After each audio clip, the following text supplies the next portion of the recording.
Buenos días, un placer recibirlos aquí en la cátedra Moles Cauvet, el espacio digital del Instituto de Derecho Público de la Universidad Central de Venezuela, eh, que va a tener en el día de hoy una sesión muy especial, muy significativa, que nos causa muchísima satisfacción a todos los que hemos podido participar en lo que vamos a presentar en el día de hoy. Y además porque estamos acompañados de personas también de un gran valor para el instituto y para lo que el Instituto de Derecho Público está haciendo, tratando de hacer. Eh, Esto lo hacemos, además, me parece que vale la pena resaltarlo, lo estamos haciendo a través del canal de apoyo tecnológico Universitas Fundación, que ayer recibió el premio anual de FUNEDA en reconocimiento a su trayectoria, su permanencia, su persistencia, su intención de servir de canal de difusión de todas las cosas que pueden interesar en el mundo jurídico venezolano e incluso trascendiendo las fronteras de Venezuela, y que además cumplió la semana pasada, cumplió 18 años de ese trajinar constante y perseverante que lleva adelante Julio Alejandro Pérez Graterol y su equipo, excelente equipo de apoyo, que son los que nos ayudan y hoy nos están ayudando en especial. Así que muchísimas gracias a ellos, felicitaciones, esperemos que sigan para que nos sigan apoyando también a nosotros. Y en el caso nuestro, pues la cátedra Moles Cauvet, ya todo el mundo lo sabe, sabe quién fue don Antonio Moles Cauvet, el fundador del Instituto de Derecho Público, y maestro de todos nosotros, empezando por el profesor Brewer, que fue alumno del profesor Moles Cauvet, y su continuador en la labor de conducir el Instituto de Derecho Público. Bueno, en homenaje a él, en recuerdo su memoria, tenemos este espacio mensual donde hoy vamos a presentar con muchísimo orgullo, diría yo. A veces uno como que le da pena decir que uno está orgulloso de algo, pero sí estamos muy satisfechos de poder presentar un trabajo que llevó trabajo, que fue el recopilar la obra de un autor de derecho público de los años 40, de los años 50, sí, más o menos hasta los años, fueron como 20, 25 años que estuvo en producción el profesor Pablo Ruggeri Parra, eh, quien se dedicó en su labor de autor de obras jurídicas, sobre todo al derecho constitucional y a la historia del derecho constitucional, escribiendo por primera vez sobre temas que probablemente nadie había tocado o no lo había hecho con mucha dedicación hasta ese momento en Venezuela, diversos temas de derecho constitucional, como la supremacía constitucional, eso que ahora nos parece como normal, pero en esa época probablemente no lo era no estaba tan clara esa figura. Yo recuerdo que todavía en los años 90, cuando antes de la Constitución del 91, todavía en Venezuela no estaba demasiado clara la diferencia entre el contencioso administrativo y el contencioso constitucional. Ni siquiera yo creo que se llamara así, pues, sino el control de la constitucionalidad, pero era el mismo tribunal, en definitiva, el que se ocupaba de una cosa y de la otra, y tuvo que ser la misma jurisprudencia la que fue fijando contornos claros entre las dos jurisdicciones en sus objetos, en sus finalidades, en sus procedimientos. Y bueno, ya el profesor Pablo Ruggeri Parra hablaba de eso y hablaba de otra serie de cosas de las cuales hoy los ponentes de hoy seguramente nos harán mención, se referirán a sus aportes en el derecho público venezolano. Y bueno, para eso estamos aquí justamente. Esos trabajos estaban un poco dispersos, se conseguía uno por aquí en la biblioteca de la Facultad de Ciencias Jurídicas y Políticas, otro en la Biblioteca Central, otro por aquí y otro, era dificilísimo conseguir. Y nos pareció justo y además conveniente que poder contar con esa obra recuperada y dar acceso a los que estamos interesados pues, en el conocimiento del derecho público venezolano, sobre todo con esa perspectiva de visión evolutiva, ¿no? Para saber de dónde venimos, ver qué es lo que tenemos ahora, porque de allá venimos. Y eso es uno de directrices que ha tenido últimamente el Instituto de Derecho Público, tratar de rescatar esas raíces legislativas, doctrinarias, jurisprudenciales. Y bueno, entonces estamos comenzando un poco con esta primera colección.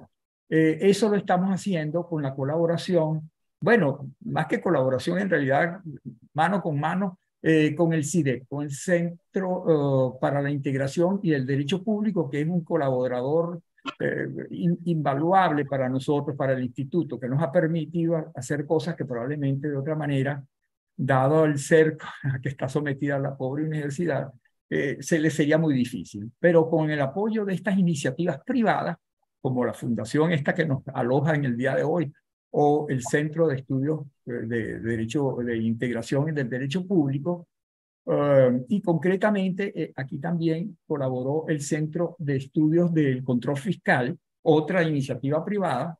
Hemos podido llevar adelante esta iniciativa. Yo no quiero quitarle más espacio a los ponentes del día de hoy. Yo quisiera, en primer lugar, que oyéramos al profesor Antonio Silva Aranguren, quien es el director, el gerente ejecutivo del Centro para la Integración y el Derecho Público, y que ha sido pues un poco el que nos ha permitido tener hoy esa colección. Nos va a decir en qué consiste y cómo llegó aquí. Y bueno, entonces nada, pues oímos a Antonio, que además es miembro del Instituto de Derecho Público, muy valioso miembro del Instituto de Derecho Público. Antonio, te oímos entonces.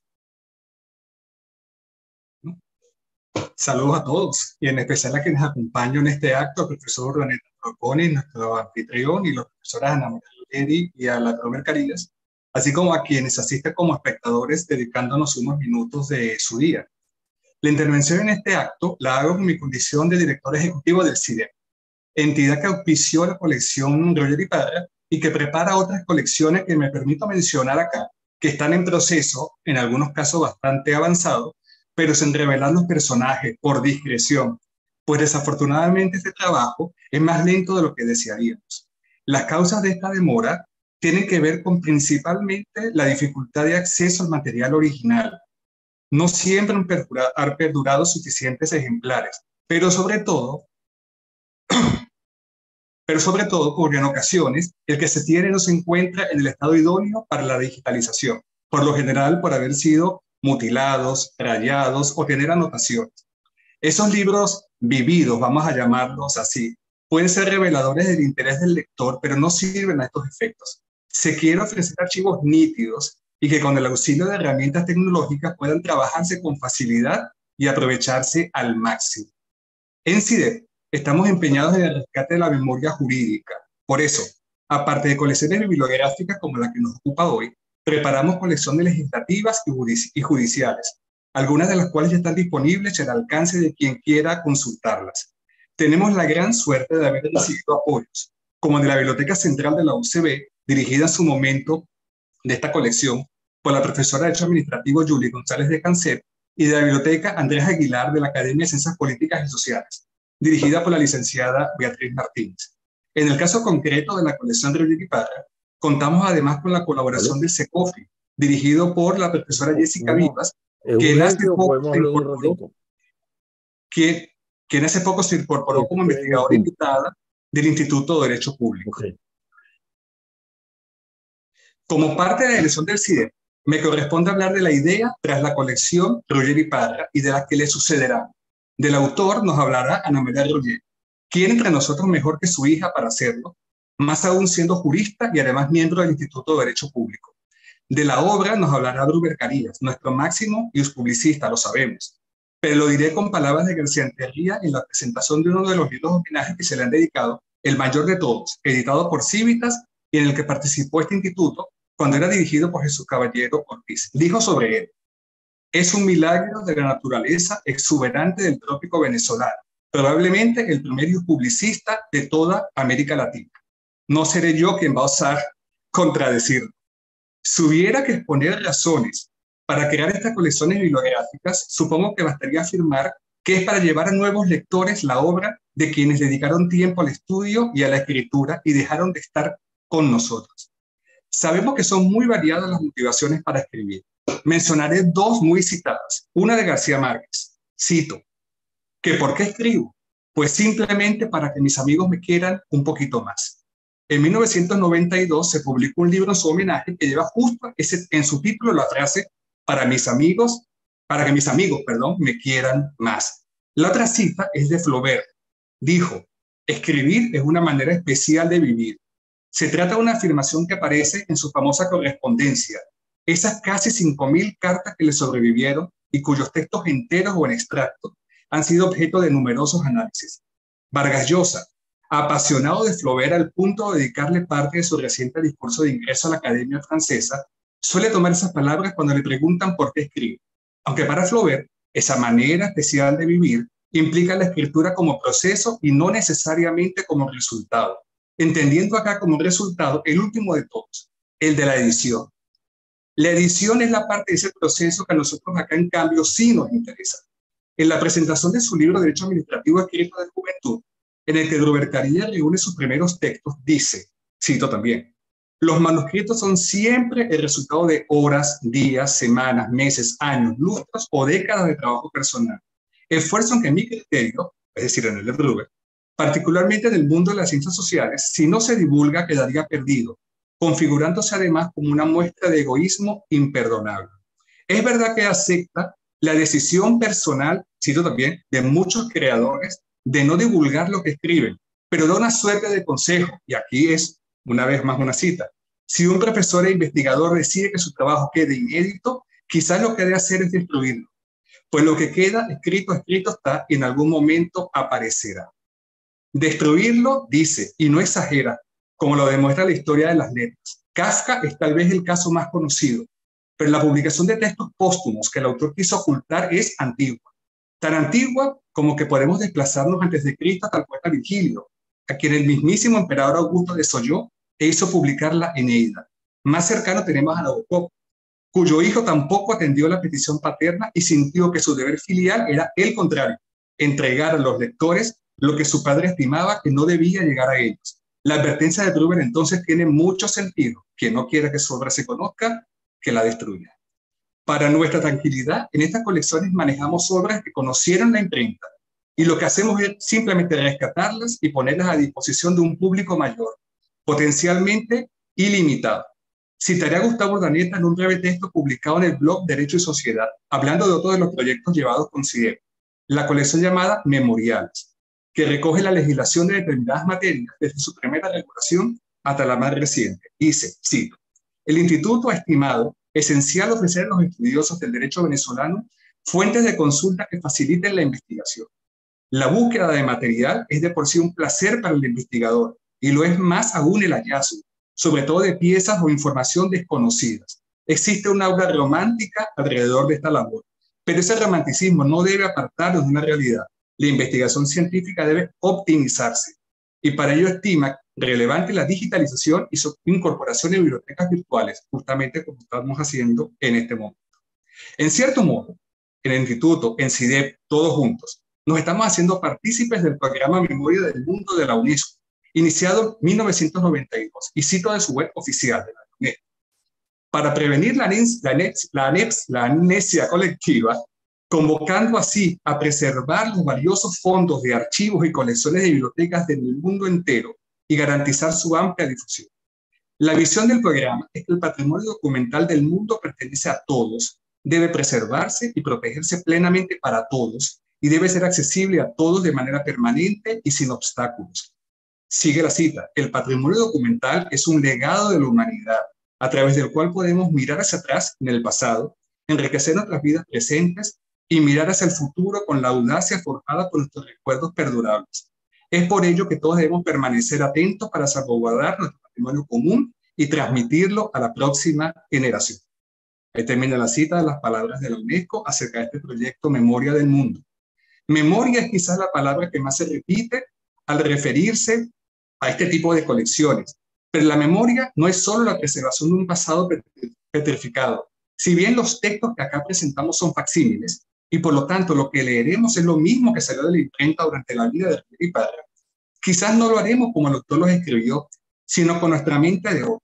Tener la posibilidad de leer textos académicos de cierta antigüedad, que se dirige al centenario en este caso, es estudiar las nociones que ellos explican con expresiones que probablemente ya no usemos y hasta ignoremos. Porque todo libro, incluso sin ser especialmente viejo, nos habla de un tiempo que dejó de existir y lo hace de un modo que puede sernos ahora extraño, pero aún así el lector puede recrearlo con naturalidad. La verdad es que la memoria es un viaje hacia adelante. Si lo llevamos a la fantasía, podemos citar las palabras de la Reina Blanca en A través del espejo, la continuación de las aventuras de Alicia en el País de las Maravillas, de Lewis Carroll, cuando dice algo que en principio luce desconcertante, pero que tiene sentido. Es un tipo muy pobre de memoria, la que solo funciona hacia atrás. A veces uno puede preguntarse por la utilidad de proyectos como estos, en los que tal vez los lectores sean pocos, como seguramente fueron pocos en su momento, considerando que se trata de textos académicos especializados. Pero al final eso ocurre con todo. Anteayer, 11 de septiembre, se cumplió un año de la muerte de Javier Marías, y un artículo de Alberto Olmos titulado Javier Marías y el arte de ser olvidado destaca que la posteridad para los escritores consiste en contar con el reducido número de personas, aquí está la cita, para los que escribían, reencarnadas generación a generación. En las décadas, perdón, de 1940, 1950, en las que escribió Ruggeri Parra, tuvo sus lectores. Y a esos lectores los sustituyeron otros que nacieron después. Y esos son nacidos muchos después, que serán sustituidos por unos que aún ni siquiera han nacido. Para todos ellos está dedicada esta colección y las que le seguirán. El artículo que acabo de referir alude al arte de ser olvidados y nos va a tener presente que en efecto estamos destinados a ser olvidados antes o después. Digo esto con el temor de hacerlo en el espacio y el momento inadecuados, porque estamos reunidos para hablar de la persona y obra de un jurista que precisamente rescatamos para no olvidar. Pero el olvido es siempre nuestro destino final, siempre. Sin embargo, sí se puede retrasar. Incluso se puede retrasar siglos, sobran las pruebas.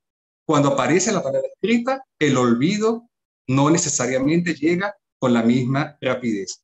Aprovecharé que Héctor Abad Faciolince publicó una novela magnífica que tiene un título envidiable, El olvido que seremos, en el que narra la vida de su padre, asesinado. Nos dice, cito, es posible que todo esto no sirva de nada. Ninguna palabra podrá resucitarlo.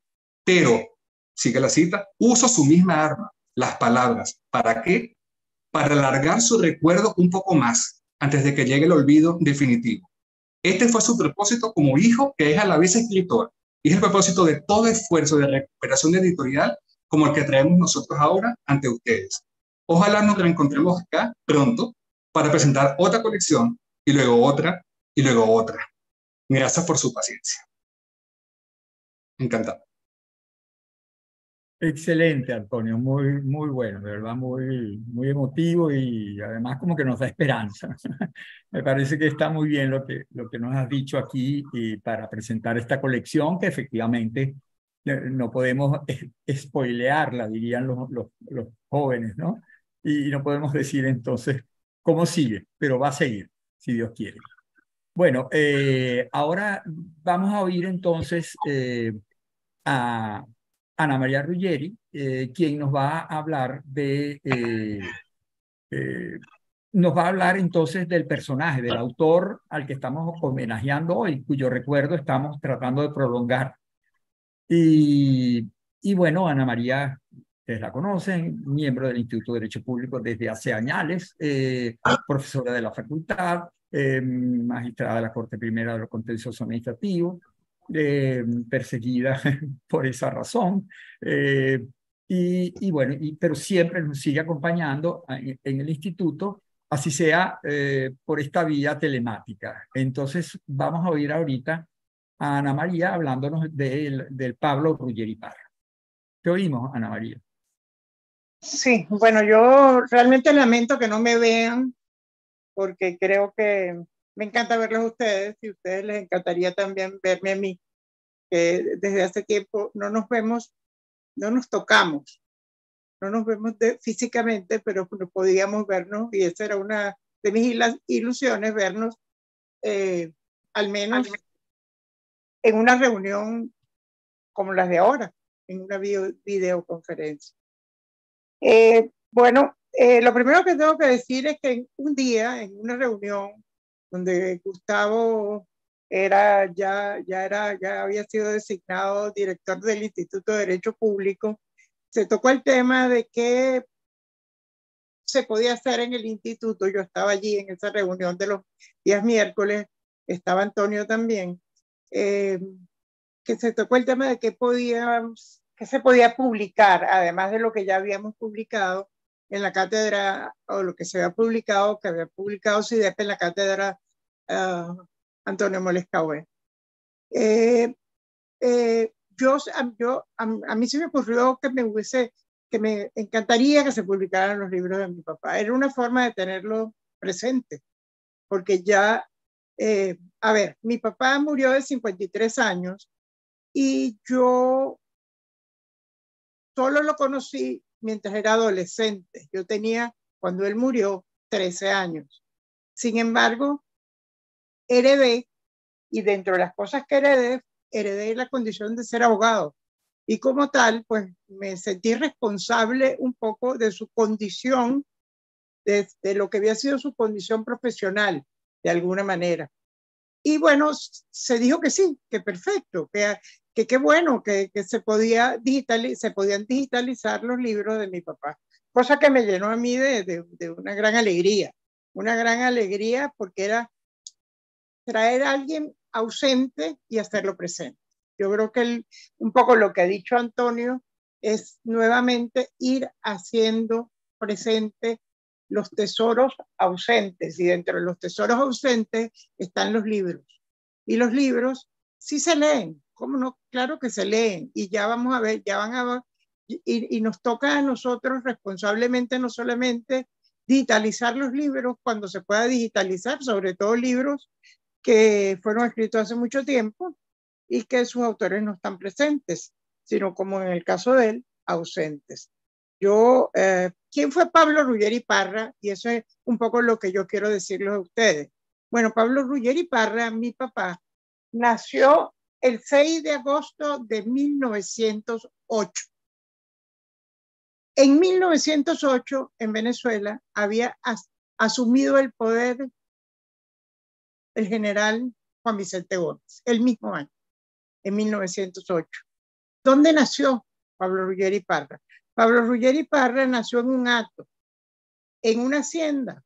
Pudo haber sido en el caserío más cercano. Pablo Ruggeri Parra nació en Soledad, a orillas del Orinoco, pero no en la orilla del Orinoco que se conocía como Angostura, sino en la otra orilla del Orinoco, en la parte que daba al otro lado del Orinoco, en su parte, y también era Angostura, porque queda frente a Ciudad Bolívar, a lo que fue Ciudad Bolívar, y se llamaba Soledad. Pudo haber nacido, como les dije, en el hato o en el caserío. Seguramente en Soledad, en el momento en que él nació, había muy pocos habitantes. Imagínense ustedes que la población total de Venezuela en aquella época, en aquel entonces, ascendía a menos de 2.800.000 habitantes. Precisamente en el año en que nació mi padre, ya les dije, era el año en que ascendió Juan Vicente Gómez al poder. Su madre, ¿quién era su madre? Su madre se llamaba Ana María Parra Tirado, oriunda de la Guayana venezolana, y era única y universal heredera de las tierras donde nació y vivió Pablo durante su infancia y su adolescencia. ¿Quién era su padre? Esa era su madre. Su madre se casó con Pablo Ruggeri Landoni, quien había nacido en un pueblo de Cremona, en la Lombardía italiana. El pueblo se llamaba Torre de Pichenardi. Se casó con Ana María en la Guayana venezolana y tuvieron 5 hijos.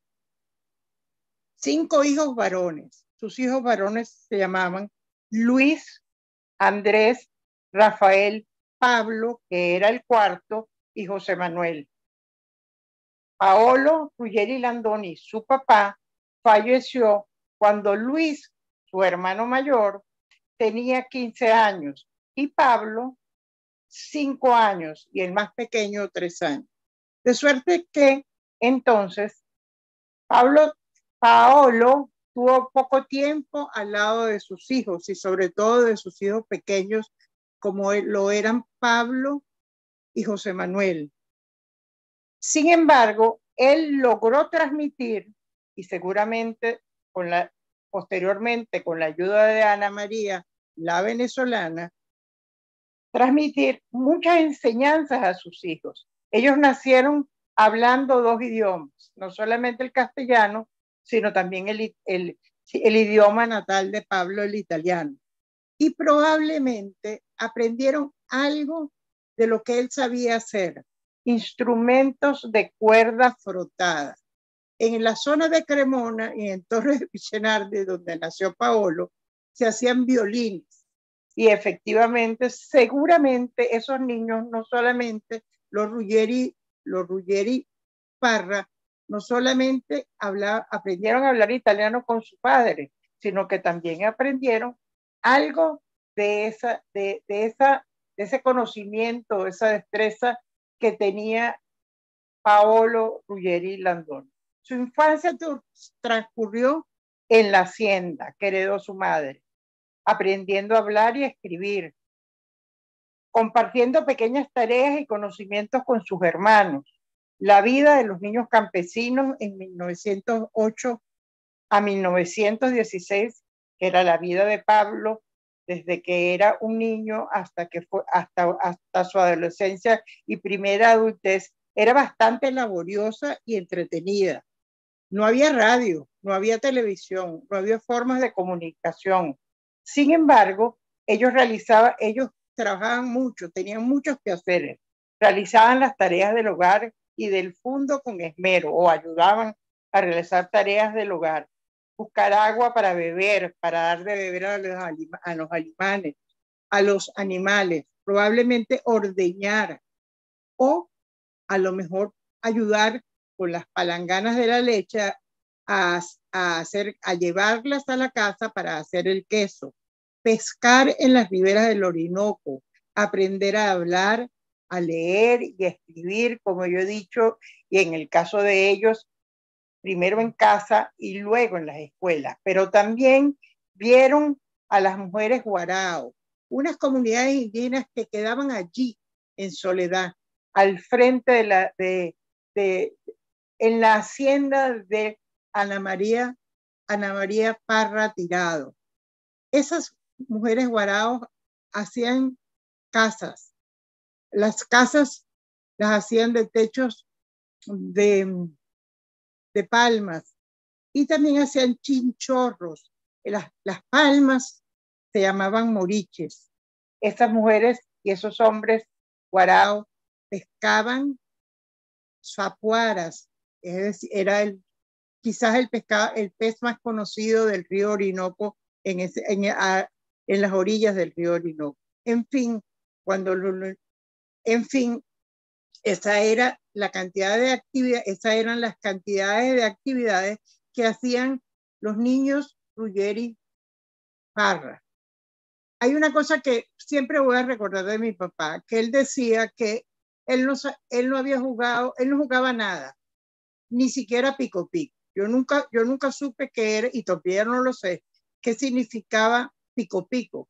Pero lo que yo quiero significar con esto es que ellos realmente lo que hacían eran las mismas cosas de los adultos. De los adultos del hato, o sea, de la familia, o bien de los adultos de la comunidad indígena que estaba dentro del mismo hato o a las orillas del río Orinoco. En fin, así transcurrió la primera infancia de Pablo, y cuando adquirieron uso de razón, a eso de los 7 años más o menos, era que la religión católica decía que se adquiría el uso de razón, o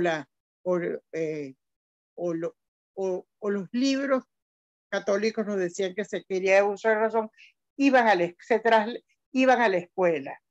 ¿Qué hacían los Ruggeri? Se trasladaban en barcazas de madera al otro lado del río Orinoco, a Ciudad Bolívar, a la antigua población de Santo Tomás de Nueva Guayana, de la angostura del Orinoco. ¿Dónde fueron? ¿A qué colegios fueron? Primero, a mí no me queda ninguna duda, no lo dicen, pero siento que por lo que yo sé de mi papá o supe de mi papá, primero iban a una escuela parroquial. Y aquí les voy a echar un cuento simpático de la gente, porque yo digo que ellos primero fueron a una escuela parroquial. Una vez el párroco de Ciudad Bolívar vino a Caracas, ya mi papá era en ese momento procurador, y la Procuraduría General de la República quedaba en un edificio que se llamaba Saverio Russo, en la Candelaria, en los pisos cuarto y quinto.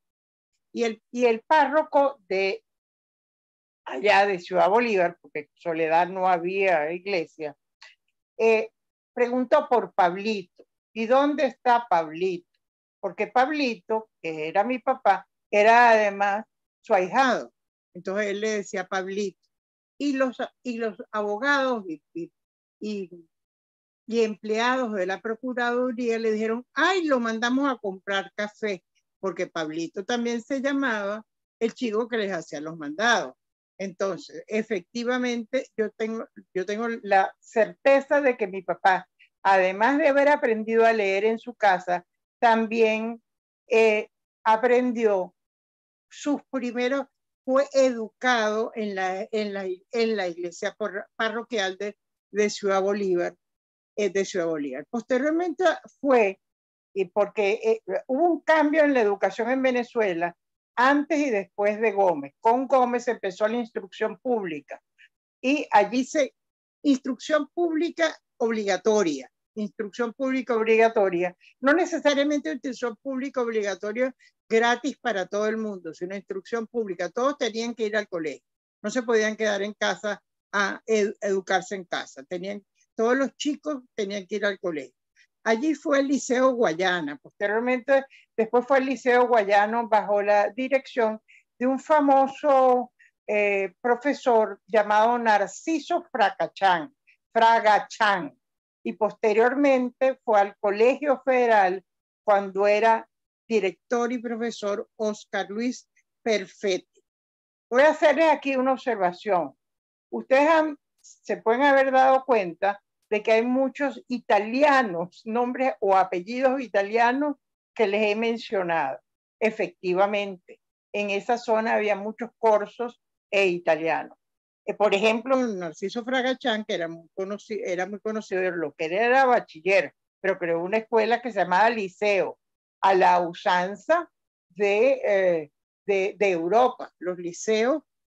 Y además había otra característica después de Narciso Fragachán había sido así como que jefe o director en el estado Zamora, porque el estado Anzoátegui y el estado Bolívar habían sido el estado Zamora, y él había sido algo así como el director de instrucción pública, y después resolvió crear el liceo Angostura, del que les he hablado, crearlo para niños, para los niños, como un liceo. ¿Qué significa? ¿Y qué era lo distinto de la educación en la época de Gómez? Que se normalizó la educación. Tenían que ser las mismas materias a todo el mundo para ir a la universidad. Sin embargo, cuando llegaban a la universidad, algunos eran bachilleres y otros no eran bachilleres y estudiaron en la Universidad Central de Venezuela. También en algunos momentos también se graduaban de bachilleres. Además, algunos se graduaban de procuradores y otros se graduaban en la Universidad Central de Venezuela realmente se graduaban de abogados o de doctores en ciencias políticas y sociales. En el Liceo Guayana para varones, Pablo Ruggeri Parra compartió con 3 hombres públicos importantes. Y yo los menciono fundamentalmente porque tuvieron mucho que ver, porque eran sus amigos y su gente conocida. Él estudió con Raúl Leoni, con Luis Felipe Llovera Páez y con Jacinto Atías Recovery. Jacinto Atías Recovery fue el fundador de la clínica Atías eso se llama Los Rosales. Él fue el fundador de la pequeña clínica Atías y había sido profesor universitario de medicina. fue una de las primeras clínicas privadas existentes en Venezuela, a la par en Caracas, a la par del Centro Médico de San Bernardino. Él era primo de mi papá. Raúl Leoni, Raúl Leoni, nacido un poco antes que mi papá, en 1905, se había graduado, se graduó de abogado en la Universidad Central, en la Universidad de Caracas. Todavía no se llamaba Universidad Central de Venezuela, sino Universidad de Caracas. Y como ustedes bien saben, fue presidente electo, dirigente universitario. ¿Y qué tenía en común con mi papá? Que tanto Raúl Leoni como mi papá, además de ser amigos, además de haber estudiado en el liceo conjuntamente, eran de la generación de 1928. Mi papá empezó a estudiar su carrera en la Universidad de Caracas en 1928 y también Raúl Leoni en 1928. A diferencia de Raúl Leoni y de Jacinto Atías, Raúl Leoni abogado, Jacinto Atías médico, mi papá también era amigo de Luis Felipe Llovera Páez. Y Luis Felipe Llovera Páez, quien había nacido un poco después de mi papá. Mi papá nació en 1908, como les dije, y Llovera Páez había nacido en 1903. Llovera Páez vivía en la urbanización San Bernardino. ¿Quién hizo la urbanización San Bernardino? Se preguntarán ustedes, ¿y por qué mi papá hizo una casa en la urbanización San Bernardino? ¿Y por qué Llovera Páez hizo una casa? Lo hicieron los italianos. Los italianos organizaron efectivamente parte del urbanismo de la urbanización San Bernardino. Llovera Páez era un militar egresado de la Escuela Militar y Naval, en el puesto número 1. Y en 1948, cerró en 1948, con el grado de teniente coronel. Desempeñó un papel importante en la ejecución del golpe de Estado que derrocó a Rómulo Gallego. Llovera Páez, además, después consideró, más adelante, porque yo de verdad que creo que lo importante para mi papá y mi papá, pero voy a decirlo de una vez, lo de Llovera Páez, Luis Felipe Llovera Páez después pensó que efectivamente, porque Pérez Jiménez fue extraditado y cumplió su condena en la cárcel Modelo de Caracas por 4 años, Pérez Jiménez. Sin embargo, Luis Felipe Llovera Páez fue el que hizo el partido político que llevó a Pérez Jiménez a las elecciones de esa época y fue un rotundo fracaso. Ya los venezolanos no votaron por Marcos Pérez Jiménez. ¿Y por qué yo digo los venezolanos no votaron por Marcos Pérez Jiménez? Porque yo me preguntaba cuando estaba haciendo este pequeño estudio de los 53 años de mi papá, que fue lo que vivió, que qué raro, que qué era lo que yo veía de raro en todo esto, y me busqué todo el listado de los presidentes de Venezuela. Realmente el único presidente electo antes del 58 fue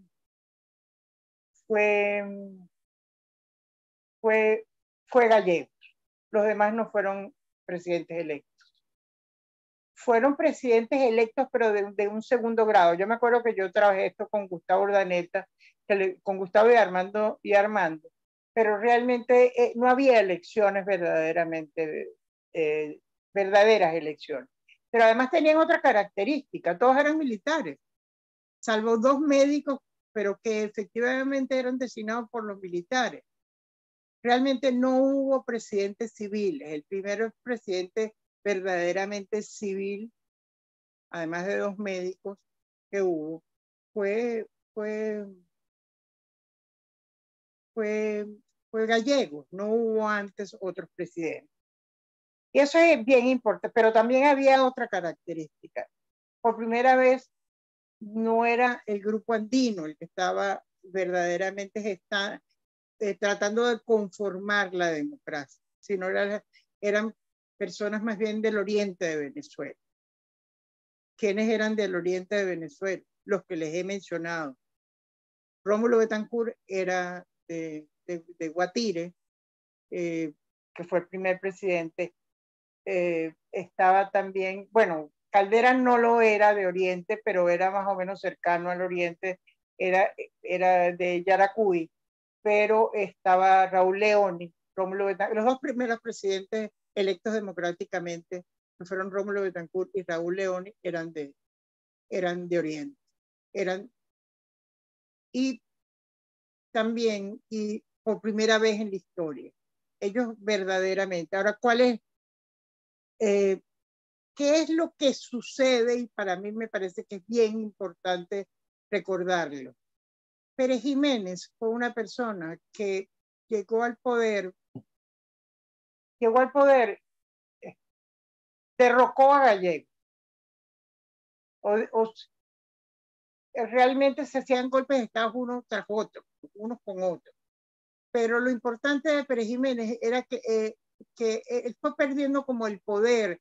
Es decir, los estudiantes, la generación del 28 logró realmente comprometer, aparte de los militares o aparte del sector militar, en el compromiso democrático como tal, de elecciones democráticas, verdaderamente elecciones libres y generales.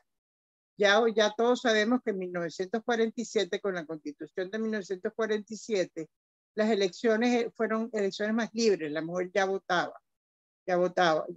las mujeres. Había una mayor libertad para votar. Todavía había muchísima analfabetismo en Venezuela, pero entonces pero sin embargo, los estudiantes se ocuparon de que efectivamente hubiera la gente del pueblo entendiera por qué querían votar, si querían votar, y participaron todos los partidos políticos, incluso el Partido Comunista Venezolano, que tenían como unas figuritas. El Partido Comunista Venezolano, por ejemplo, que es el que yo recuerdo ahorita, el Partido Copey tenía como un símbolo allí, pero el Partido Comunista tenía un gallito. Entonces la gente votaba, aunque votaba por el líder que le correspondía. Todo esto fue lo que hizo, por una parte, que la generación del 28 efectivamente los estudiantes de la generación del 28, que eran todavía estudiantes, porque mi papá se graduó en el 36 y también los demás se graduaron más o menos en el 36. Raúl Leoni, los que habían estudiado Derecho. Pero a lo que voy, creo que esa generación ayudó, los jóvenes ayudaron mucho a que se entendiera qué era lo de democracia. Tan es así que creo que el primer presidente el primer gallego, creo que fue presidente de la Comisión Interamericana de Derechos Humanos o de la Corte Interamericana de Derechos Humanos. Tuvo un rol importante Gallegos después que salió de la presidencia, porque su mandato duró apenas 2 años. Pero sin embargo fue gente muy, muy perseverante para que se iniciara la democracia. Pero también también cuando yo menciono a Llovera Páez porque ellos actuaban y se conocían y se confrontaban. Y es verdad que hubo una seguridad nacional. Y uno de mis hermanos, mi segundo hermano, estuvo preso en la Seguridad Nacional. Mi segundo hermano estuvo preso en la Seguridad Nacional porque mi familia estuvo muy, muy involucrada, los 3 hijos, mi papá y mis 3 hermanos mayores, Pablo, que era de Copey, José Luis, que era de Acción Democrática y después se fue con el MIR, y Andrés, que era de Acción Democrática y que se quedó en Acción Democrática, estuvieron muy, muy involucrados en el derrocamiento de Pérez Jiménez. Estuvieron siempre en la calle, sobre todo en la huelga general que se realizó. Y mi papá, creo yo que le costó mucho, y sin embargo lo hizo, quedarse, Ya graduado, después en el del 28 voy a seguir para no seguir en esta parte que es más bien como medida política, que cuando llegó él, después que se graduó en el año 1928, esto lo comenta Hernández Ron, quien era su profesor y lo quería muchísimo. Hernández Ron quería muchísimo a mi papá y mi papá a él. Comenta que mi papá cuando ingresó al primer año de la carrera de Ciencias Políticas en la Universidad Central en la Universidad de Caracas, optó al grado de doctor con calificaciones muy importantes de sobresaliente y que había obtenido las mismas calificaciones sobresalientes que había obtenido durante toda la carrera cuando se graduó, obtuvo cuando se graduó de doctor. Se graduó de doctor en 1936. Se graduó de doctor. Pero antes de graduarse de doctor ya daba clases y daba clases en su condición de bachiller en filosofía cuya condición había obtenido en el Liceo Guayana que ya les mencioné, y daba clases en el Liceo Fermín Toro y en otros centros educativos. Sí, sus profesores más queridos fueron, que yo recuerde, sus profesores más queridos que yo recuerde eran dos. Héctor Cuenca, que llegó a ser, que lo postularon para ser miembro de la Academia de Ciencias Políticas y Sociales, pero se murió antes de aceptar el cargo, antes de que hubiera recipiendario, porque yo no conozco bien el mecanismo. Brewer seguramente sí lo conoce mucho mejor que yo, pero no lo recibieron y murió antes. Héctor Cuenca, no Humberto Cuenca, Héctor Cuenca. Y yo creo que Héctor Cuenca debió de haber sido su tutor, porque su tesis de grado no fue sobre derecho constitucional, sino fue sobre el orden de suceder en el derecho venezolano. Mi papá siempre decía, cuando estábamos pequeños nosotros, que él había podido hacer las cosas que había hecho, vivir en Argentina, porque vivió en Argentina con nosotros, vivió en España un año antes del 58, porque él había hecho un buen dinero haciendo dos cosas. Primero, repartiendo herencias, o sea, realmente ordenando a los herederos para que aceptaran las herencias y distribuyendo la herencia entre los herederos. Eso lo hizo y seguramente era de haciendas de la zona de Guayana. Y lo segundo que había hecho era comprar terrenos. Eso era una cosa que se hacía mucho en esa época de mi papá, que la gente compraba terrenos como una forma de ahorrar para después gastarlo en otras cosas. ¿Qué terrenos compró? Compró terrenos en el mismo San Bernardino, en la avenida Gamboa, y que yo recuerde, no, en la avenida Gamboa, no, en la avenida Volmer de San Bernardino. En la avenida Volmer de San Bernardino, que era la que daba justamente a la avenida Andrés Bello con Urdaneta, y donde creo yo Alan Brewer Carías tenía su bufete cuando yo conocí a Alan Brewer Carías. Él había comprado terrenos ahí cerca del Hotel Potomac y después los vendía.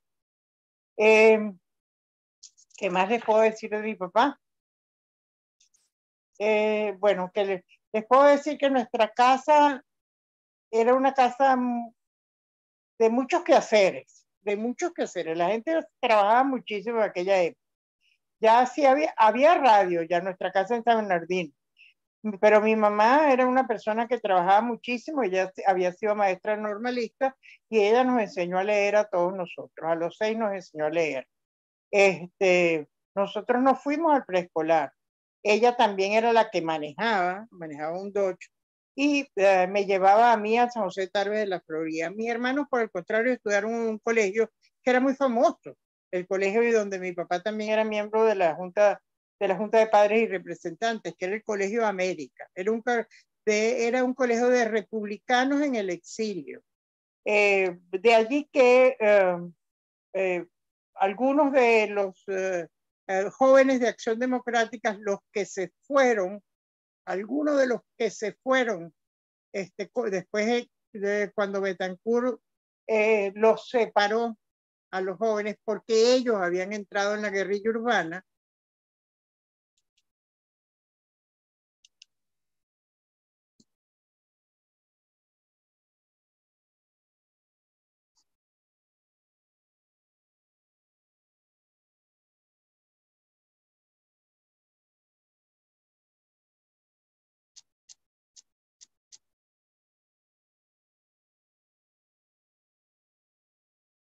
¿Qué pasó?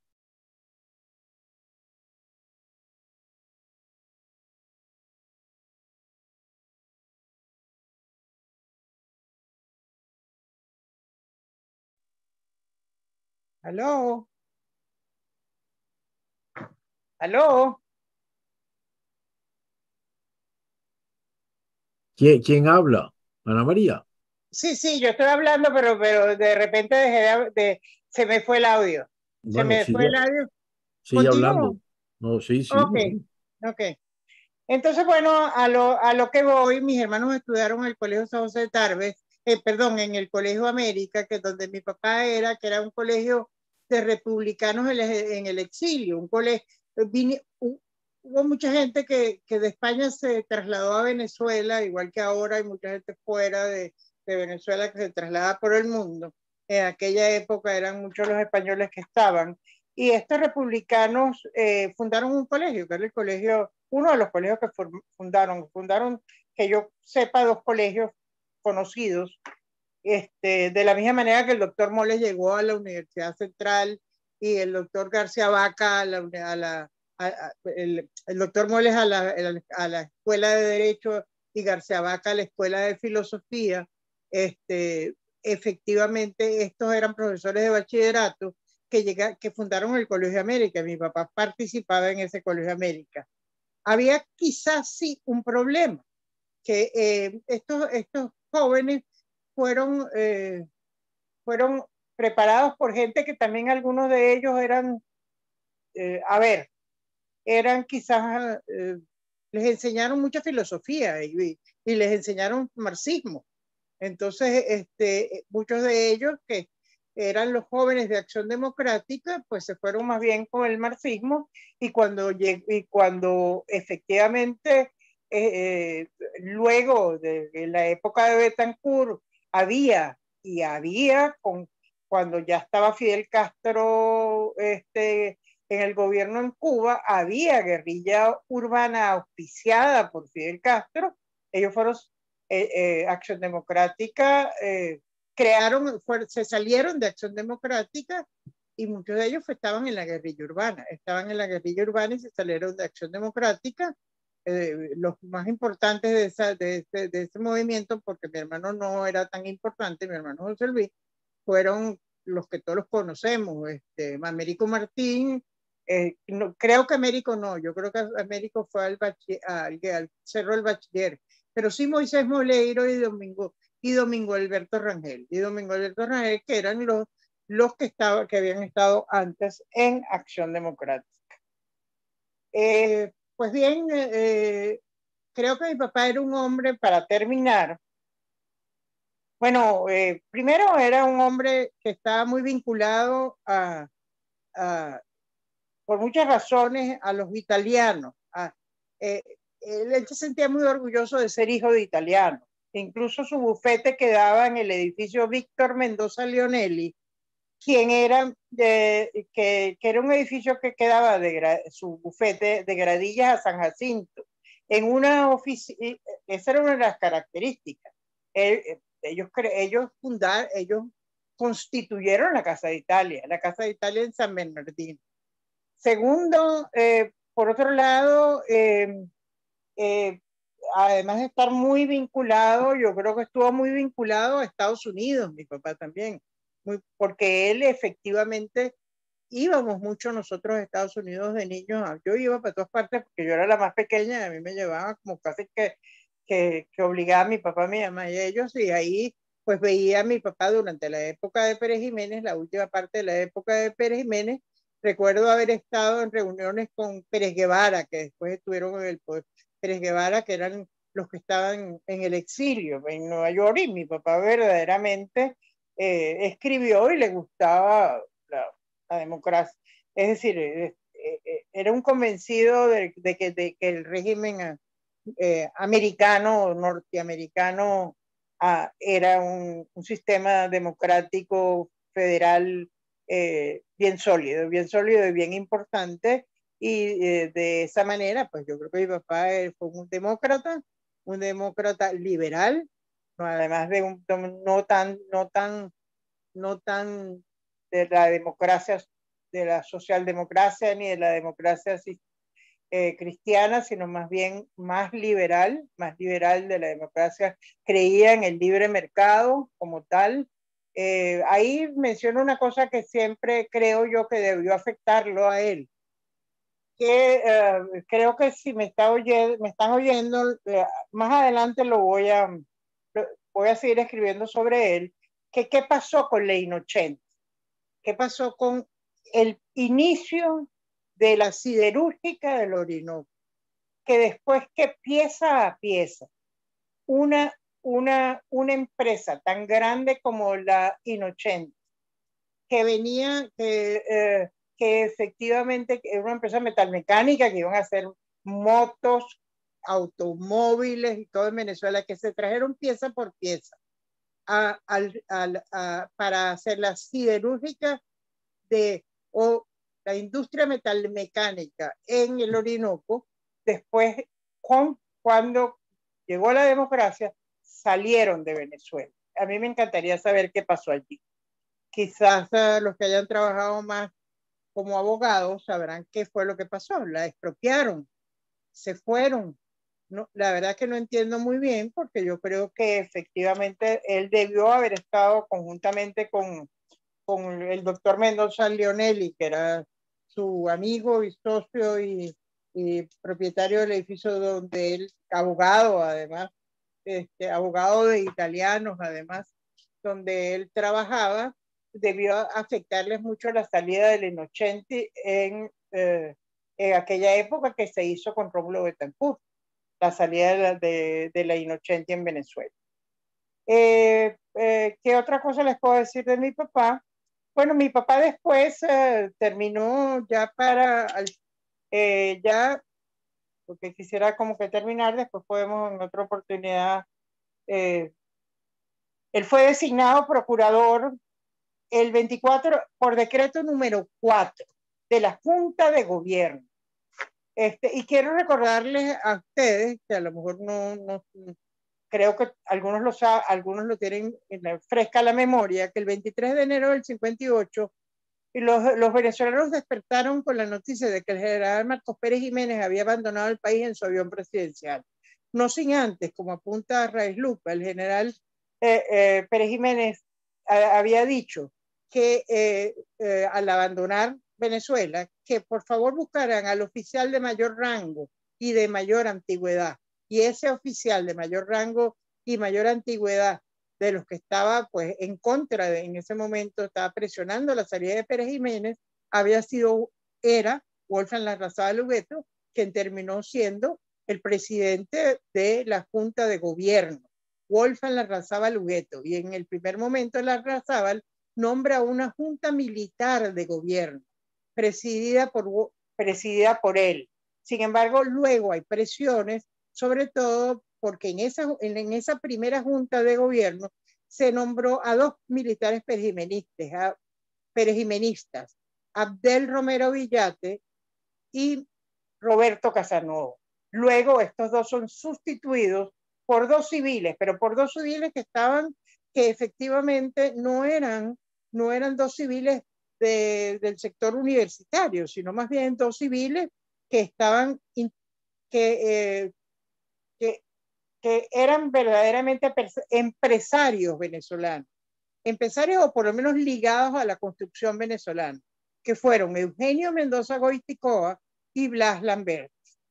La junta, entonces quedaron tres militares y estos dos civiles, Eugenio Mendoza y Blas Lambert. Luego la Junta nombró también a Edgar Sanabria como secretario de la misma. Ese fue el día, eso todo sucedió el 23 de enero. Sale Pérez Jiménez, se nombra una junta militar, se sustituye la junta militar y se nombran a dos civiles, a Roberto Casanova y a Eugenio Mendoza, a Blas Lamberti y a Eugenio Mendoza, perdón. Y luego, y un tercer civil, que es importante, que es Edgar Sanabria. El día siguiente, el 24 de enero de 1958, por decreto número 4, fue designado a mi papá Procurador General de la Nación. Ya no se llamaba Junta Militar, ya se llama, el 24 de enero de 1958, se llama Junta de Gobierno. Y lo nombran Procurador General de la Nación o Procurador de la Nación, con funciones, las funciones de procurador que le fueron atribuidas utilizando la Constitución de 1953, no la Constitución de 1947, sino la Constitución de 1953 de Pérez Jiménez. Tenía las dos funciones la Procuraduría. Las funciones de Procuraduría de defensa de los derechos e intereses patrimoniales de la República en forma judicial y extrajudicial, como los procuradores generales que vinieron después, y también la función del Ministerio Público. Efectivamente, mi papá ejerció las dos funciones, el mismo, que fueron después divididas en la Constitución de 1961. Sí, dividiendo las funciones de Procurador General de la República de las funciones del Ministerio Público con el Fiscal General de la República. Él ejerció las dos. Y en su condición de Fiscal General de la República, efectivamente, se inicia el proceso de solicitud de extradición de Pérez Jiménez, quien para ese momento creo que ya ha salido de República Dominicana y se encuentra en Estados Unidos. En Estados Unidos y lo ponen preso en Estados Unidos. Efectivamente, mi papá se queda, se hacen las elecciones a finales de 1958, se hacen unas elecciones donde gana Rómulo Betancourt las elecciones, pero otro candidato a presidente de ese momento es Wolfgang Larrazábal, que tiene el apoyo de dos partidos, del Partido Unión Republicana Democrática y del Partido Comunista de Venezuela, y no saca los votos requeridos. Posteriormente, mi papá se queda como Procurador General de la República hasta que se pone en vigencia la Constitución de 1961, y el 23 de enero de 1961 lo nombran Fiscal General de la República, cargo que él acepta. Sin embargo, él hace la observación en su momento de que él no es penalista, que él era más administrativista, pero él, como había asumido su condición de procurador y de fiscal y estaba en trámite lo de Pérez Jiménez, él había aceptado su condición también de fiscal del Ministerio Público. Posteriormente nombrado el 24 de enero de 1961, ya vigente la Constitución de 1961, fue que lo nombran Fiscal General de la República, y posteriormente, al final, lo nombran en 1962, lo nombran embajador de Venezuela, cargo que él quería, porque Rómulo Betancourt le pregunta, ¿qué quieres, Pablo? Porque él no querría quedarse con el cargo de Fiscal General de la República. Él se queda allí mientras efectivamente buscan a alguien, y cuando efectivamente se aprueba la Constitución, lo nombran a él embajador de Venezuela en Italia, cargo que él le había pedido a Rómulo Betancourt.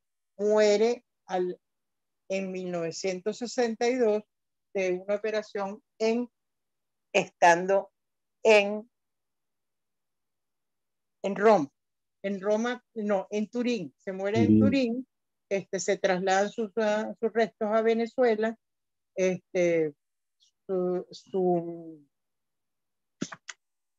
él es velado, o es decir, en la Casa Amarilla porque él había sido embajador y efectivamente después es trasladado al Cementerio General del Sur. Yo lo recuerdo mucho porque a veces me llama la atención de que había como pleitos entre Acción Democrática. Mi papá era independiente. Mi papá era independiente y se daba bien, trataba de, su condición de independiente lo hacía no querer decir ni siquiera por quién votaba. Cuando votaron en las elecciones nosotros no supimos por quién votó. Él se llevaba bien con la gente de URD, o trataba de ser como negociador, se llevaba bien con la gente de URD, con la gente había trabajado con Rafael Caldera, que era su amigo también, y se llevaba bien con Rómulo Betancourt. Rómulo Betancourt, mi mamá y mis hermanos en la Casa Amarilla vamos al Cementerio General del Sur, y Rómulo Betancourt me agarra las manos a mí, que yo soy la más pequeña, porque también estuvo, se le hacen honores militares. Y bueno, es un poco la vida de mi papá. Yo no hablé de los libros de mi papá porque siento que esto es una cosa que le ocurre al profesor Bruder, y perdonen que me he tardado un poco. No te preocupes, Ana María, un millón de gracias. De verdad nos has dado una semblanza de verdad bien emotiva y bien completa, pues no solo de la vida de tu papá, pues, sino del ambiente donde creció, se formó y luego cómo ejerció su profesión. Y bueno, y ahora vamos a oír, muchas gracias Ana María por todo eso, y ahora vamos a oír al profesor Alan Bruder Carías, quien por supuesto es el maestro de todos nosotros. Un estudio muy profundo, un gran conocimiento de lo que ha sido la evolución del derecho público, no solo del derecho administrativo, sino todo el derecho público en general. Y justamente por eso él quiso darnos su visión pues, de cómo se inserta la obra de Pablo Ruggeri Parra en esa evolución del derecho público en Venezuela. Entonces vamos a oír al profesor Bruder sobre esta otra, ya no sobre el personaje, sino sobre su obra. Lo oímos, profesor Bruder. Bueno, muchas gracias, Gustavo, por la invitación, la iniciativa a tener este evento en la Cátedra Moles Covet, y gracias por haberme invitado. Y comienzo dando las gracias al Centro para la Integración del Derecho Público y Antonio Silva Aranguren por el esfuerzo de haber digitalizado la obra de Pablo Ruggeri Parra. Yo descubrí a Pablo Ruggeri Parra como autor de derecho constitucional cuando ingresé al Instituto de Derecho Público en el año 60. En los años 60, 62, 63, ahí me topé con algunos ejemplares de los libros de Ruggeri Parra y solo tuve ese conocimiento a través de unos libros que me llamaron mucho la atención en su momento, el de la historia política y constitucional de Venezuela, que había sido publicado en el año 49, y un libro pequeño sobre supremacía constitucional y su defensa, publicado antes, en el año 41, que realmente era un descubrimiento para el momento que era un tema que no se trataba.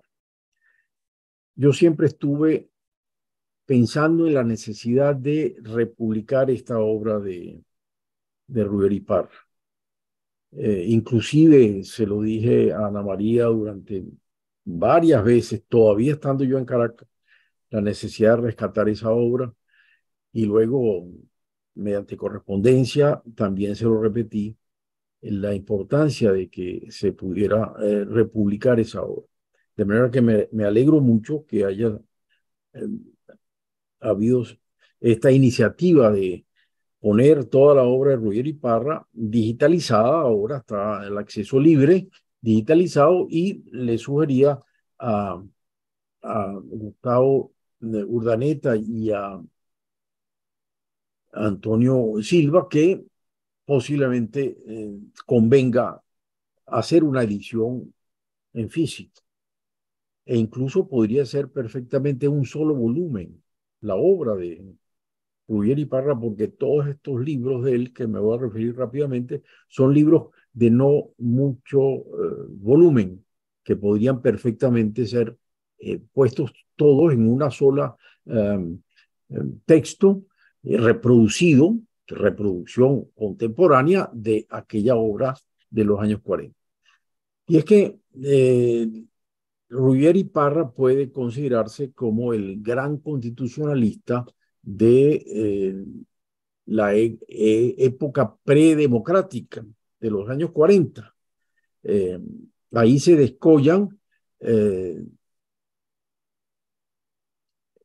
Hernández Ron en materia de derecho administrativo, que es algo mayor que él, y Ruggeri Parra en materia de derecho constitucional. Aparece también en la época aislado un libro que es el libro de Ernesto Wolf, Tratado de Derecho Constitucional Venezolano,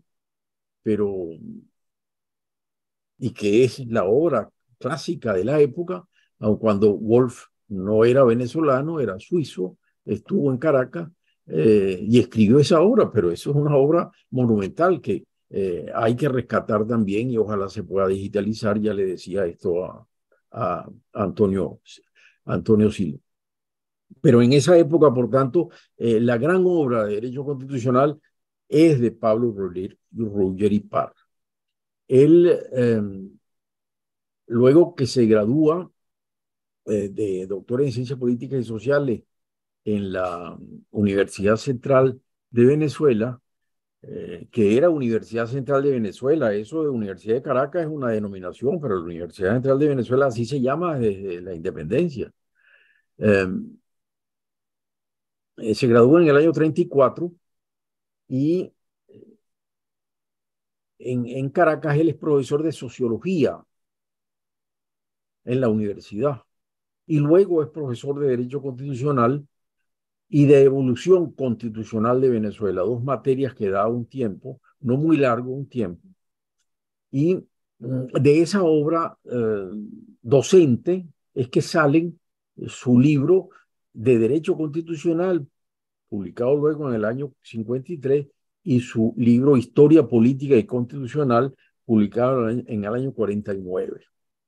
A esas dos obras, que son las básicas, siguen otras.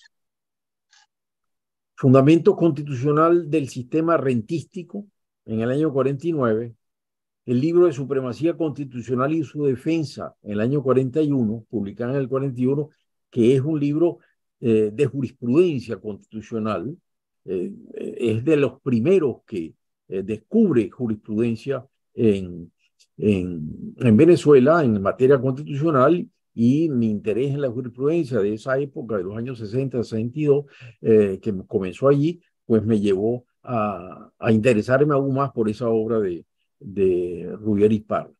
Había sido publicado en el año 41, de manera que tiene todo lo que era la jurisprudencia de la antigua Corte Federal y de Casación y de la Corte Federal. Luego tiene otra obra que es un compendio de derecho público, otra obra de justicia centralizada, y tiene un estudio de todos estos de los años 40 y dos estudios más recientes del año 57, que es un estudio preliminar a una obra de Pedro Grases que publicó la Academia de la Historia, que es Los Derechos del Hombre y el Ciudadano. Es un libro de Grases excelente, porque es la historia de cómo ingresa a Venezuela el concepto de los derechos humanos, la Declaración Universal, la Declaración Francesa de los Derechos Humanos, a través de Picornell y Gumilla, de la conspiración de Gual España, y cómo esa obra se publica en Guadalupe y es la semilla de todo el constitucionalismo venezolano. Ese libro de Graces es de gran importancia. Y el estudio preliminar lo escribe Ruggeri, y eso es del año 57. Y también del año 57 es otro trabajo de él, que es Elementos del Derecho Constitucional, que es su discurso de incorporación a la Academia de Ciencias Políticas y Sociales, que ocurre en el año 57. Ese es un trabajo también muy importante sobre el derecho constitucional. Es básicamente un estudio historiográfico del derecho constitucional, la historia del derecho constitucional, sus orígenes como derecho político y derecho constitucional, con mucha referencia a la bibliografía italiana, donde sitúa buena parte de su apreciación sobre los orígenes del derecho constitucional. En ese trabajo de incorporación a la academia hace también un gran énfasis Ruggeri sobre conceptos claves del constitucionalismo contemporáneo, moderno y contemporáneo. El principio de la separación de poderes es una de las piezas centrales de esa obra de elementos de derecho constitucional de su incorporación a la academia. Hace referencia al Estado de Derecho, al concepto de Estado de Derecho, ya estamos hablando del año 57, delinea el tema del Estado de Derecho, hace referencia cuando analiza el Estado de Derecho, básicamente a la independencia y autonomía judicial, y ahí le centra su trabajo en gran parte en ese contexto. Hernández Ron, quien responde el discurso de incorporación de Ruggeri a la academia, el discurso de contestación es de J.M. Hernández Ron, comenta muy acertadamente todos estos conceptos que maneja Hernández Ron. Estamos hablando de un autor de los 40 y de los 50 que ya sienta las bases de todo lo que hemos desarrollado posteriormente como Estado de Derecho. Y hay una cita ahí que me llamó la atención y que vale la pena recordar en estos tiempos.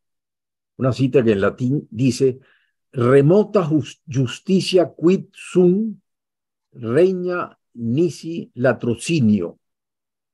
Y eso significa que en los reinos, cuando se aleja de ellos la justicia, más que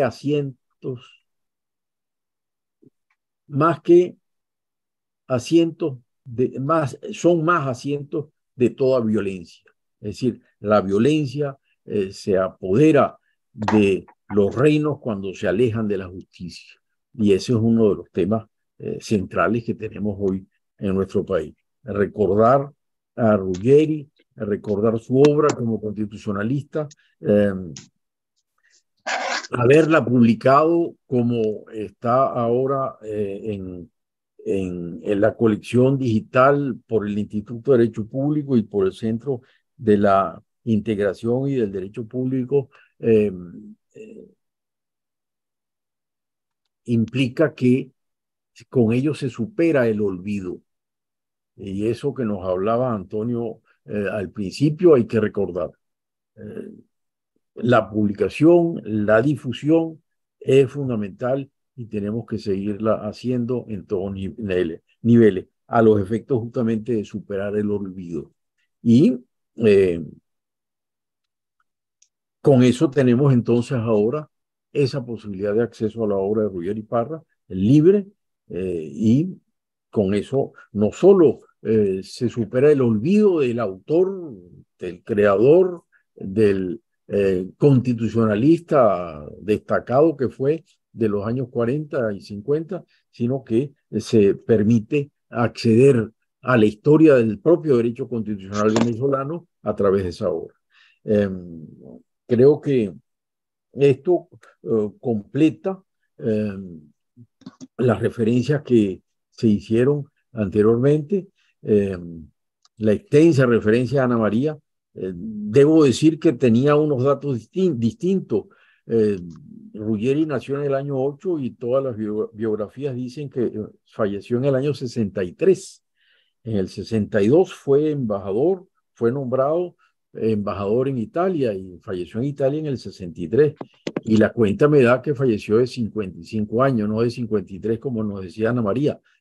El errado puedo ser yo, por supuesto, pero en todo caso falleció a una edad muy joven para los estándares contemporáneos y sin embargo nos dejó una gran obra que estas actividades del Instituto de Derecho Público hacen que no vaya a ser olvidada, porque ya queda con las nuevas tecnologías de acceso libre y por tanto ya el libro no se agota nunca, estará siempre disponible. Bueno, creo que hemos tenido bastante tiempo de sesión y creo que debo entonces concluir aquí. Muchas gracias de nuevo por la iniciativa, por esta digitalización y por la invitación que me formularon para participar en este evento. Muchísimas gracias al profesor Brewer, de verdad, con su conocimiento. Vamos a tener que discutir luego con Ana María a ver dónde está la verdad, pero me parece excelente este tipo de conversaciones, porque de una manera grata, de una manera fluida, nos permite revivir y recordar a una persona que merece ser recordada por su obra y que probablemente no era tan recordada. Yo tengo que confesar que cuando yo estudié, ni siquiera tuve la suerte de conseguirme el librito ese del que habla el profesor Brewer. De tal forma, pues, que fue muy posteriormente cuando yo empecé a saber, pues, que Ruggeri Parra no había sido solamente procurador, como yo lo había visto en la prensa, en el momento, pues, de la extradición de Pérez Jiménez, sino que había sido un autor, un profesor universitario que había producido elaboraciones doctrinales que vale la pena entonces recuperar. Así que me parece excelente pues que estemos aquí celebrando el renacimiento de la obra de Ruggeri Parra, y quiero ya un poco, bueno, tenemos un público aquí selecto que nos está acompañando y han dicho cosas que vale la pena un poco como que las veamos. La profesora María Amparo Grau le da un especial saludo a Ana María Ruggeri. Qué orgullo para su familia esta colección que recoge una obra de este destacado jurista, y qué orgullo que sea su hija, una reconocida administrativista, quien nos hable hoy de la vida del doctor Ruggeri. Julio Alejandro Pérez, nuestro anfitrión de Universitas, nos da una información sobre Soledad, municipio de Independencia del estado Anzoátegui. Yo le dije, yo creo que le cambiaron el nombre, que ya no se llama Soledad, creo que se llama Ciudad Angostura, ahora con esa manía de cambiarle los nombres a las cosas, pero como que no es Angostura, sino Orinoco. Ciudad Orinoco creo que se llama ahora Soledad. No sé, pues habría que también chequear ese dato, ¿no? Está también saludos de Belén Ramírez, de Roberto Jun, de Pablo Emilio Mil, y también Yolanda Lugo, nuestra querida Ana María, nuestra gran y querida Yolanda Lugo. Un abrazo fuerte, fraterno para Ana María y para Gustavo, así también como para el profesor Alan Brewer Carías. Como dijo Mario Benedetti, el olvido está lleno de memorias. Hoy ha habido mucha poesía en torno al olvido y a la memoria. Me parece excelente eso, ¿no? Cecilia Sosa, gracias por ofrecer trabajos como los de Ruggeri, que de no ser por esta iniciativa no podrían consultarse masivamente. Gracias, Cecilia, por tu opinión. Humberto, el amigo Humberto, también te felicita, te manda un saludo, Ana María, y dice que el fiscal norteamericano que trabajó con el doctor Ruggeri Parra en la extradición del doctor de Pérez Jiménez, dijo que era uno de los mejores abogados que él había conocido. Bueno, hay varios saludos también de otras personas por aquí, y yo no sé, le pregunto a la gente, a Lenny, que está allí, si tendríamos tiempo de oír el video donde Mario Pesci-Feltri, que trabajó con él, fue amigo del grupo ese de italianos juristas, y dijo unas palabras sobre Pablo Ruggeri Parra. No sé si tendríamos tiempo de oír rápidamente y de esa manera nos despediríamos. La opinión de Mario Pesci-Feltri sobre el profesor Pablo Ruggeri Parra. Si podemos, Lenny.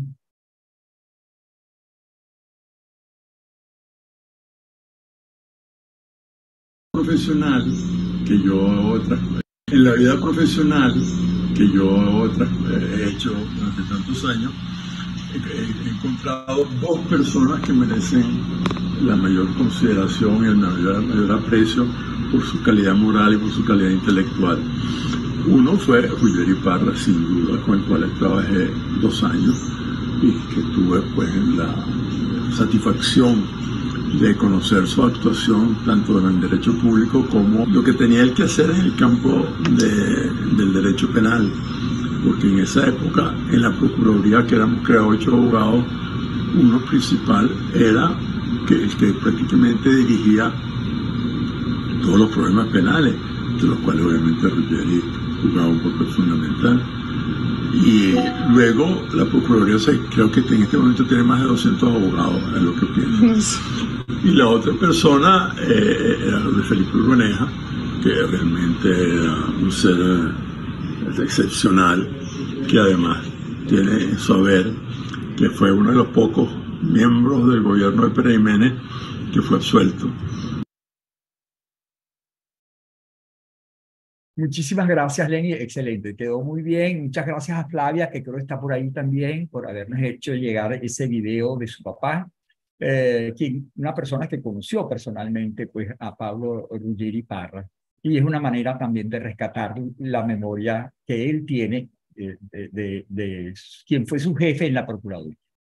Bueno, nada, pues muchísimas gracias al profesor Bruder Carías, a la profesora Ana María Ruggeri y al profesor Antonio Silva Aranguren por habernos brindado su aporte en el día de hoy en este acto tan significativo para el instituto, que es la revisitación a la obra de Pablo Ruggeri Parra, y con la promesa de que vamos a seguir trabajando en esa línea con la ayuda pues, del CIDEP, y tomándole la palabra al profesor Bruder, a la editorial jurídica venezolana, de repente podemos seguir entonces ampliando un poco este esfuerzo para que llegue de distintas maneras, no solamente por la vía digital, sino también por la vía física, como nos gusta los que hemos leído siempre en libros y los rayamos y los subrayamos. Y bueno, es una excelente idea, pues, la del profesor Bruder Carías. Nada, pues muchísimas gracias y los esperamos para la próxima reunión de la Cátedra Moles Cauvet. Hasta luego, buenas tardes.